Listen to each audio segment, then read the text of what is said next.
Great. All right. Well, thank you for joining us today. We have an excellent panel lined up talking about building social license for nuclear energy. So, joining me today, we have Lisa Marshall, who is president elect of the American Nuclear Society and also with NC State Nuclear Engineering. Thanks for joining us. Thank you for having me. We also have Gary Rose, who is the Executive VP for Atkins Realis Nuclear Canada and has a long history working in Canada's nuclear energy industry, previously at Ontario Power Generation. Glad to be here today. Thanks for joining. So let's kick it off today on the subject of social licensing, where both of you have a long history working on this. Can you, Lisa, start off by defining what social license is? What does it mean, and why is it so important for nuclear energy in particular? So for me, I use it within the context of education, and it's a managed, not even managed, I should say, but it's engagement, right? So you're purposefully, as opposed to the word manage, you're purposefully engaging with different stakeholders. For me, in the educational space, you're looking at students, you're looking at teachers, counselors, you're looking at parents as well, right? And then any additional individuals that may be in contact in the formal as well as in the informal setting where learning happens. Well, and social license and building it is important for all different types of energy infrastructure projects. But with nuclear energy in particular, there's varying degrees of public support for nuclear energy depending on what country you're in, depending on what background. We actually, at Third Way, did a polling project with Potential Energy. You can find it if you look up The World Wants Nuclear. And we looked at 5 different countries across the world and actually found that even in Germany, more than 50% of the population is supportive of nuclear energy. And one of the findings that really stood out to me was within different cohorts of people, the environmentalist cohort also saw majority support of nuclear energy, which I loved because it made me feel like maybe I'm not so alone. And there's others like me who are supportive of nuclear for the climate purposes. But can you speak a little bit more, Gary, as to why nuclear is challenging, why it's so important to build social license with nuclear, and especially in the 35 years, I think you said, working in Canada's nuclear energy industry, what the views are in Canada? Sure. Let me unpack that in a couple of ways. I'm going to start off with your first question about what is social license when it comes to nuclear. We always say this: we get technically operated by the Canadian Nuclear Safety Commission. We do our safety analysis, our safety reports, and they give us a license to operate the plant. But the right is our social license. It's the relationship that we have with the community that really allows us to operate in that community. So we could have a license from the Canadian Nuclear Safety Commission and not be welcome to the community. We wouldn't be there. So it takes a huge amount of effort to make sure that we gain that community support each and every day. You do a regulatory license once every 5 or 10 years. Your community license you're working on every single day. And it's really one event where you didn't appropriately communicate where you can lose that license, that social license, very fast. So that's why it's important. Nuclear, if it's not well managed, has consequences to the community. So the community wants to be educated and engaged and understand everything that you're doing. When we go through a licensing process to build a nuclear plant on a certain location, we go through community consultations. We have open houses. We explain exactly what it's doing, what it is that we're doing, how it impact the community. We do environmental assessments. We have to inform them along the way. So really, that support mechanism starts very early, up to the point of getting approval to build. You need to communicate through the life cycle of building and then through the life cycle of operations. Now, specifically to your later part of the question, in Ontario, basically right across Canada, our support for nuclears ranges from 70 to 80%, even in some provinces that don't have nuclear. Saskatchewan's actually announced that they are going to go forward with nuclear, and the last statistic I heard that they were about 75% support for nuclear, yet they don't have nuclear. In Ontario, we have large nuclear plants at Darlington, which is our Clarington site, in Pickering, at the town of Pickering, and in Bruce Power at Bruce County. And those sites have the largest support anywhere in Ontario for nuclear. So that not in my backyard syndrome, NIMBYism, it's not relevant in nuclear. In fact, what happens is nuclear creates so many well-paying, great jobs for people who live in the community, all of them become ambassadors to what it is that we're doing. So they're out talking to the community. They're involved in community clubs. And they tell the story of what it's like to work in a nuclear plant, a very safe place to work, a great place to earn a living, and I think that's a part of that social license that we were talking about. It makes me think of the project in Wyoming with TerraPower and how they went to 4 different coal communities and went and asked, had them bid basically saying that they wanted in on the projects. And part of the appeal, as you just pointed out, Gary, was on the job and economic opportunity and bringing that to that region. And communities that are close to nuclear, more familiar and more comfortable, and obviously then have a higher level of support for it. Yeah. Right. When you're looking at the continual survey of the population in general, right? We're looking at support for nuclear within the United States up in the 80% rate, 80 plus percent range, right? And that's continual. So when you look at the data for the last 3, 4, 5 years, we see that. Now, then when you start to break down the demographics, you have more support for males than females, and then also there's a age distribution as well. But to consistently look and poll the population overall, and an understanding of where it fits within the various themes, right? So when we're talking about environmental stewardship, when we're talking about energy security, when we're talking about national security, we're looking at economic growth, economic independence, nuclear comes in as, on all fronts, right? And this is something that is consistent. For us to continue to have that kind of consistency, it means that we have to engage, right? That we have started to build, or we have been building, starting to build in new communities, and then also not forgetting the ones that agree with us in the first place. So that constant interaction and kind of going deeper with the technology as we're looking at more advanced reactors, we're looking at other uses of the technology as well, so that then there are questions that are asked, and we're there, and they are asking those sets of questions. And it's not just a question answer, but a dialogue, right? A conversation that we're having about nuclear and nuclear science and technology and its various applications. You're beginning to touch on some best practices for creating and building social license in communities. I'm hearing that you need to be present for the conversations. You need to make sure that there's an open dialogue.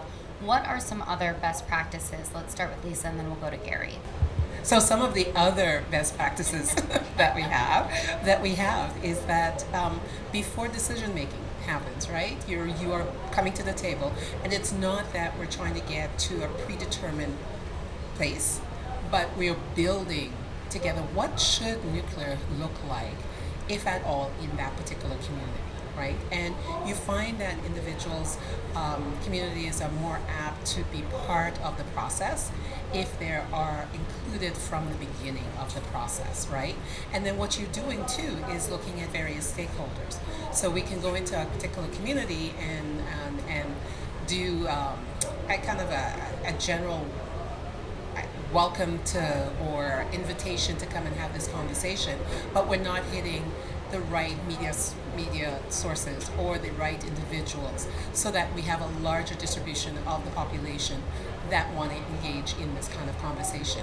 And then also, it's one thing to invite individuals into one's own home, and that has its value in the sense of it becomes kind of take a look at what's behind the closed door, but there's also something to be had, some value for us then to take it on the road, right? And to go into various communities and have those conversations. So we become part of the agenda as opposed to being the agenda. And what one typically will find is that we get invited back, right? Or that the invitation to come to see what's going on at the plant or at one of the manufacturing facilities is taken, right? And you have a larger group of individuals wanting to participate in that discussion, and then that understanding of what we do and what they want. So speaking of an open house, Gary was talking earlier about actually doing that in practice in Canada. So as part of your best practice answer, can you include a bit of that example of what you have experience in. Yeah, absolutely, and I think this is a really, this question can cover a lot of areas. We could probably talk about it for an hour on its own. It's a bit of a hub and spoke, right? Where you've got this nuclear, and there's so many different touch points that you really need to cover off. And, when you're deploying a new nuclear plant or operating existing nuclear plant, there are licensing requirements that sets expectations as to what you must do. But irrespective of that, there's so much that we should do and we can do. And when I think about ongoing operations of existing plants, it's the relationship you have with the local communities. We have community advisory boards where we bring those community advisory boards once every month or 2 months, and we bring them to site, we give them an update on what's going on site. We talk about any things that have happened, positive, negative. We talk about opportunities for learn. We ask public to come in and ask questions. That's at the municipal level. And then at the regional level, we do the same thing. We have in both Pickering and Darlington, or in Durham regions, we have what we call a Durham Region Health Network, where we have another forum on a quarterly basis where we do presentations, updates on radiological type questions, and again, status of projects and how we're managing impact, etc. So it's that ongoing dialogue is a part of it with the community stakeholders. In Canada, we have Indigenous stakeholders, we have Indigenous communities, and there's an expectation, really. It's not, again, getting back to what should you do, what must you do versus what you should do. We will not build new nuclear without Indigenous partnerships. So it's working with Indigenous communities, building up relationship of trust, educating on both ways. We get educated on what are the traditional practices that the Indigenous communities want to see when you put in a construction project. We educate on what are technologies, how all about how we manage impacts to the environment, how we manage waste. So it's a two-way dialogue education, building trust, and you open the doors and you bring those communities in and you share with them what you're doing. I was on the Darlington refurbishment program for about a dozen years, and that's a 4-unit refurbishment life extension of the existing CANDU Darlington plant in Clarington and in Ontario, and $12.8 billion significant project. And as we were planning that project, it gets back to this nuclear serves this energy trilemma of energy security, climate change, but also economic security. So in order to do a project at a $12.8 billion one, there's lots of jobs. There's also lots of manufacturing connections with supply chains. So as we're leading up to that project, as we selected vendors to work on that project, we would go out to their communities and actually bring the mayor of that community, the local politicians of that community, the supply chain leaders, and we would have presentations at the factory of the award of a contract. And now, so we started to shift that support from the nuclear plant area itself to all the manufacturing communities that were participating. That really brought a lot of, when we went for approval in front of the provincial government, all of the members of parliament said, yes, we know all about this project because this company in my riding is doing this work and we support this initiative. So we gained support that way. When we get into the project, we had an annual open house. Your opening comment to me. That annual open house, we would invite the community in. We would open our training and mock-up center. We would have tours through. We probably have 100 of our own staff that would show up on a Saturday. They would talk to anybody in the community that would come through. We'd have areas for the kids to play in color and learn about nuclear.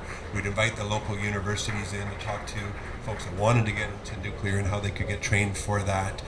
We put them on a bus and we took them a tour of the plant. And it was all about opening the doors and come in and see what we're doing. There's nothing to hide. We're real transparent, and I think, again, educated. We'd have 3,000 to 4,000 people there on a Saturday afternoon, wanting to learn what the project's about, wanting to learn about nuclear, and it's a two-way dialogue. Education's everything. I could go on, right? There's so many different aspects of this hub and spoke.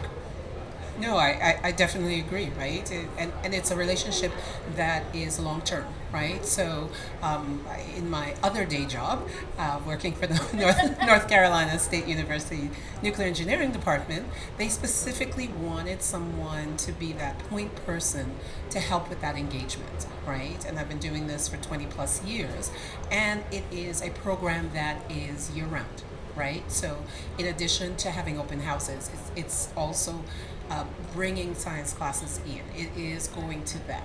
It is participating in professional development opportunities for educators on their schedule. So we're going to their national and regional PD institutes, right, to engage as well.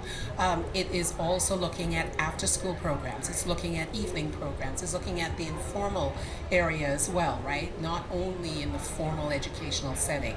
And then even if you're looking at the formal educational setting, it's about the public schools as well as the private schools, it's about the faith-based schools as well, right? And then so what you're trying to do over the course of the year, right, is constant engagement with various individuals in the community and we are part of that community as well, right? And then in the summer we have a little bit more time, so you can do more lengthy programs in way of science teachers workshops and professional development for various looking at various age levels of students, right? And then it's an endeavor that requires all hands on deck. So when you look at the American Nuclear Society and the providence of resources for this endeavor and the wealth of professionals that are parts of various communities that are engaging with their community, they're part of, so there's a certain level of trust. I am in this community and we are working together towards this particular goal. That is very important as well. And then when you look at your local chapters or your student chapters, and I think of the student chapters and individuals being closer in age, so they're speaking a different language, right? I could say it, but I'm starting to see some gray and individuals. You don't have the Gen Z slang down yet? No, I try and it just seems not to come over. So they kind of look at you, oh, right? I saw something that was like, stick to the slang of your generation, please. Exactly, right? So they're hearing it multiple times as well in different ways, right? So that then wherever they feel most comfortable to start to ask the questions or to start engage in the conversation. And you're building trust, you're building a relationship, and then with that, then a dialogue happens. It's like you start to talk. It's like, what I really wanted to know ever since, or what are you doing about such and such, right? The particular issues that are hot topics, where we kind of retract into our own corners. Now, because of that relationship, one can have a discussion and ask those sets of questions of each other. These are some great real world examples of how to build social license. There were two things that really stood out to me. One was Gary's point about it being a two-way street for education. I think we often talk about education as if you're going to the communities and educating and hearing that it's also about listening to them and being up to date on their practices and their culture and their needs. That's just as important. And Lisa, your point about having the right audience, the right speaker, or the right speaker for different audiences and representation in that is really important. On this subject of best practices, Lisa, you're very involved in consent-based siting, which is a new thing in the United States. Or not just in the U.S., but it's been a hot topic right now in the U.S. nuclear industry. Is this the same as best practices in building social license? Can you explain what that is and what the process looks like in the U.S.? Certainly. So the Department of Energy awarded 13 grants. I am associated with one at NC State Nuclear Engineering Department, and then also one was won by American Nuclear Society. So there are two projects heading in that same direction. And what I find refreshing is that those 13 grants and grantees come together. So we're learning from each other as we're learning from our various communities that we're engaging with. And I think that cross-pollination is so essential if we are to understand what does it take for us to have a a mutual kind of step forward on how we're going to cite, if we're going to cite, where we're going to cite, in what time frame, right? So all those things are rolled up into one. I think that all of the grantees are at the early stages. So we are defining for each of ourselves what does consent-based citing really look like, and then looking at examples from Scandinavian countries, from other industries, from other kind of social issue frameworks, to see what that engagement will look like. And some of the better practices that we've seen, and I'm happy to say that we also thought of as we're moving forward, is that we need to go to them, right? So we should be an agenda item as opposed to saying, hey, we have an agenda over here, you come to us, as one of the first steps. And then to workshop it, right? And it's about listening.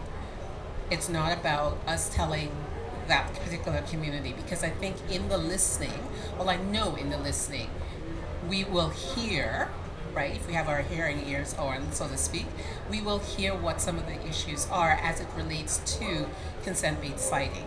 And then we can engage in, well, here's some additional information. We didn't know about that. We have some questions about what you just said to us. And that's where that sweet spot comes, so that then we can then share with the other grantees as they share with us, and sit and think about best practices for us moving forward. Now, that's in the engagement with these various communities, and there are a number of them across the United States that all of the grantees will be working with. But then also looking at other communities, other nations that have done this before, and what are their best practices, knowing that it's coming from a different community base, different cultural base. But are there some strands, are there some commonalities that could be transferred here to glean the information that we need for us to move forward? One of the questions I always hear about consent-based citing is, what is the goal? Is it to try and get 100% community buy-in in the project? So you've talked a lot about the process, but I kind of want to push you a bit. What is the goal of the process? What outcome is there to be achieved? It is fact-finding, pure and simple, right? What does the American population, based on these various community engagements in particular regions across the United States, what are the issues for them when they hear nuclear science and engineering, and then in particular nuclear energy, and then in particular consent-based citing, right? So for interim storage. So the goal cannot be, we can't have a very firm end goal, because all we're going to do in many instances is force us to get to that particular goal. But instead to think about some of the questions in general about our industry and our product, the life cycle of our product, and ask our community, what do we want to do with it, right? And what do they think about it overall? Gary, does that match up with what Canada is doing? It does. Maybe I'll give a different perspective. We have what we call an impact assessment process, which is really about going through similar exercises, doing impact assessment, assessing the conditions of sites, interfacing, building acceptance within the communities, the Indigenous and local communities, as you go through this lengthy process. And I say it is a lengthy process because the roadmap in Canada right now it's 6 to 7 years, and quite frankly, there are less environmentally friendly solutions that take less than 6 to 7 years. Name a few. Oil and gas plants, they are able to go through this process a lot quicker than we have found, at least in Canada, nuclear plants. So it's not about cutting corners, because we don't want to cut corners, especially the community consultation and the social acceptance. You don't want to start by doing that. But we've got to find a way to do this process a lot more efficient. We got to find a way to where there are standard plant designs that are being deployed at multiple locations, not to repeat the same processes over and over. So have a design, approved design with certain sets of parameters, and then deal with the site-specific conditions to be able to move this stuff along faster. If we can't move it along faster, we will not achieve the net zero by the timeline that we have. So we are looking for ways to, and I think the first one's going to take us probably a significant amount of time, but how do we replicate that over and over, just deal with the deltas? Maybe looking at approving sites that can hold many reactors, or approving areas, doing an area type analysis, say in Southern Ontario, I need 18 gigawatts of nuclear. Let me do a Southern Ontario level assessment of how I can deploy these. Again, trying to balance the local communities and the Indigenous communities and make sure that they have engaged. But your first question to me, what's the support for nuclear? It's over 70%, right? So the majority of people want this to happen, and maybe we're being held up because of the objections of a few. And where do you draw that line to move things forward faster? And I run a company now. I run the nuclear industry in Canada under AtkinsRéalis. I have 1,500 people that work mainly on CANDU reactors and BWRX 300 SMR. And when I talk to my new employees that have coming in, I've brought in 350 people this year. Many of them are new grads. You ask them why did they join the company? It's all about climate change. So how do we get moving and get on with that? They know nuclear is going to help climate change. How do we get that broadly understood and enable us to move faster, balance without cutting corners, do that community consultation, but we got to find a way to do this faster. Yeah, Lisa, please. I also think, though, that in our consultation, and I think Canada has done it one way, and the United States is trying to learn from a number of nations, right, on how to do it our own way, right, and in way of location of the plant. There is those consultations that are happening across the nation. When you're looking at the interim storage, that's something new, right? Outside of being on the plant site. And I think we need to go slower on that consultation to get it right for us. And then what are some of the lessons learned that can be expanded to the international grouping? I'm thinking of the newer nuclear nations, right? And how then can best practices be shared, and also that human capacity building that they need to do, right? That those other nations have to do for the acceptance, so that they get it close to what the U.S. has right now of 80% plus, right? But I also think that we need to continually engage with our various communities. Just because they said yes once does not mean that that's a yes forever, right? A good lesson on consent. Right? So it is a continual process. It's organic. It has to be. If we are going to make a mark, and individuals will ask questions about nuclear, and we go, and the answer be, of course, yeah, because we are continually speaking about the various aspects of continually growing this particular industry. Yeah, we're here at COP, and just above us, on the floor above us, there was the industry signing for tripling capacity of nuclear energy in order to meet our climate goals. And that follows a previous commitment by 20 plus governments, 22, in order to support a tripling of nuclear energy. And that's going to require a lot of infrastructure, a lot of construction, over a relatively short period of time. And it's not just nuclear. We saw, kind of pushed forward by Germany, calls for a tripling of renewable energy by 2030. And so nuclear won't be alone in this challenge for needing to build a lot quickly and figuring out how to build social license in order to get there. We only have a few minutes left, so I'm going to ask you a final question in order to kind of sum up your remarks. What is a good way for countries and for your individual companies or civil society groups to share these lessons? That way what's going on in Canada versus the United States isn't just isolated, and there's plenty of countries building nuclear, looking to build nuclear. How can we share the lessons learned. We even had two different names for consent-based siting practices that are basically the same. So, what's your advice on that, and any other final closing remarks? Yeah, I think that first off, we gotta. This is not about solving climate problem in Canada alone, from my perspective, or the U.S. It's a global problem. So we need to, as leaders that have nuclear experience, we need to work with those countries that are new to nuclear.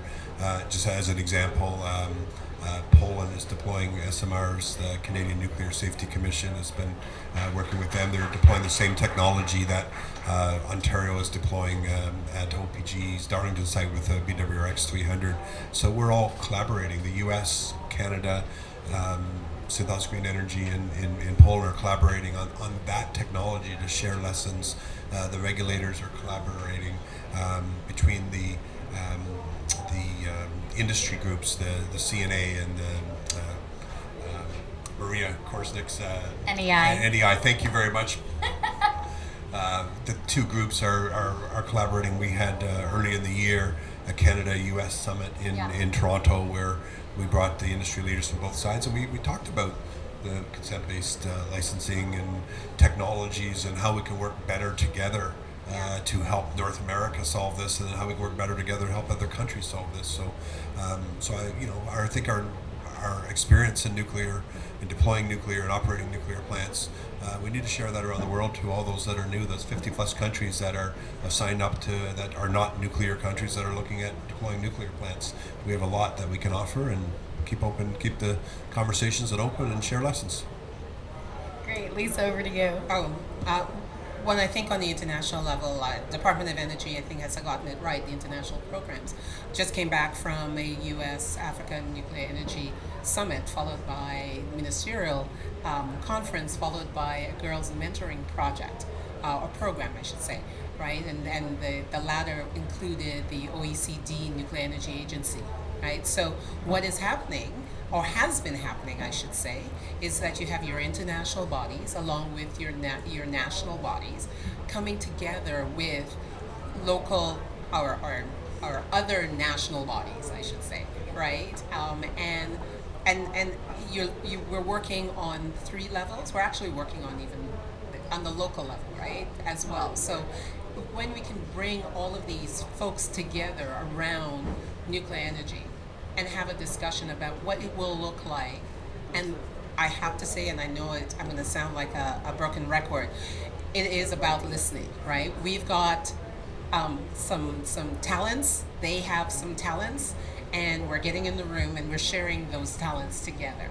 And out of that comes more, right? And we can move forward in kind of a unison, adapting what we need. So our technology may not be deployable in its current form for that other location, and then also building that human capacity within the nation as well, right? So to me, it is about partnerships to help to build the capacity for educating one's own population, to work in the industry, as well as how then do you have your professionals interact with the larger communities to make some decisions about where the plants will be, what type, how they would operate, how would they be integrated into the energy portfolio.